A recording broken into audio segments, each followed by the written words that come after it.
सोचो, एक ऐसी कौम जिसकी ताकत का चर्चा दूर दूर तक था। लंबे कद, चौड़े सीने और ऐसे जिस्म के लोग उन्हें देखकर ही खौफ महसूस करते थे। रेत के वसी मैदानों में उन्होंने अपने शहर बसाए, ऊंचे सुतूनों वाले महल्लात तामीर किए, ऐसी इमारतें जो उस ज़माने में किसी और कौम के पास नहीं थी। ये थी कौम आद। ये लोग अरब के जुनूबी इलाके अहकाफ में आबाद थे। रेत के बुलंद टीले, वसी सहरा और ताकत का नशा। ये दरअसल हज़रत नूह अलैहिस्सलाम की नस्ल में से थे।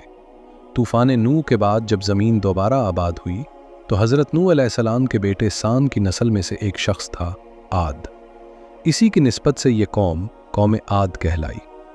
वक्त गुज़रता गया, नस्लें बढ़ती गईं, ताकत आई, दौलत आई, वुसअत आई और फिर गुरूर भी आ गया। वो अक्सर कहा करते थे, हमसे ज़्यादा ताकतवर कौन है। उन्हें लगता था उनके महल्लात हमेशा खड़े रहेंगे, उनकी ताकत कभी कम नहीं होगी, उनकी सल्तनत कभी ख़त्म नहीं होगी। इसी कौम में एक शख्स पैदा हुआ। वो उन्हीं के दरमियान पुल्ला बढ़ा, उन्हीं की ज़बान बोलता था, उन्हीं के रस्म व रवाज से वाकिफ़ था। वो थे हज़रत हूद अलैहिस्सलाम।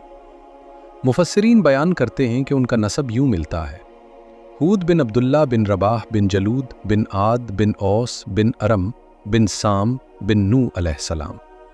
यानी वो ना सिर्फ कौम आद में से थे बल्कि हज़रत नूह अलैहिस्सलाम की नस्ल से भी ताल्लुक़ रखते थे। जब उन्होंने अपनी कौम से गुफ्तगू की तो उनका लहजा नर्म था, अल्फाज सादा थे, पैगाम वाज़ेह था। उन्होंने कहा, ऐ मेरी कौम, अल्लाह की इबादत करो, इसके सिवा तुम्हारा कोई माबूद नहीं। उन्होंने उन्हें याद दिलाया कि ताकत हमेशा बाकी नहीं रहती। ये ज़मीन जिस पर तुम चलते हो, ये आसमान जिसके नीचे तुम रहते हो, सब अल्लाह की मलकियत है। उन्होंने कहा, अपने रब से इस्तिग़फ़ार करो, अगर तुम तौबा करोगे तो वो तुम पर आसमान से बारिश बरसाएगा और तुम्हारी क़ुव्वत में मज़ीद इजाफ़ा करेगा। ये दावत न दौलत मांगती थी, न हुकूमत, न कोई दुनियावी फ़ायदा, सिर्फ तौहीद। मगर गुरूर इंसान को सच सुनने नहीं देता। कौम आद ने हंसना शुरू कर दिया। उन्होंने कहा, क्या तुम हमें हमारे माबूदों से रोकने आए हो? हम तो अपने बाप दादा का तरीक़ा नहीं छोड़ेंगे। कुछ ने तंज़ किया, कुछ ने मजाक उड़ाया, कुछ ने कहा, शायद हमारे माबूदों ने तुम्हें नुकसान पहुंचाया है। लेकिन हज़रत हूद अलैहिस्सलाम के चेहरे पर खौफ नहीं था। उन्होंने ऐलान किया, मैं अल्लाह को गवाह बनाता हूं कि मैं उन सब से बेजार हूं जिन्हें तुम अल्लाह के सिवा पुकारते हो। अगर तुम समझते हो कि तुम मुझे नुकसान पहुंचा सकते हो तो सब मिलकर कोशिश कर लो, मुझे अपने रब पर भरोसा है। ये अल्फाज सिर्फ एक इंसान के नहीं थे, ये यकीन के अल्फाज थे।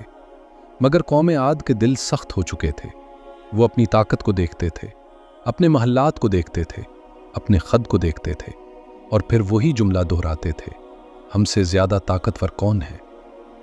उन्हें अंदाज़ा नहीं था कि ताकत का असल मालिक कौन है और कि तारीख़ का पहिया अब आहिस्ता आहिस्ता एक नए मोड़ की तरफ बढ़ रहा है।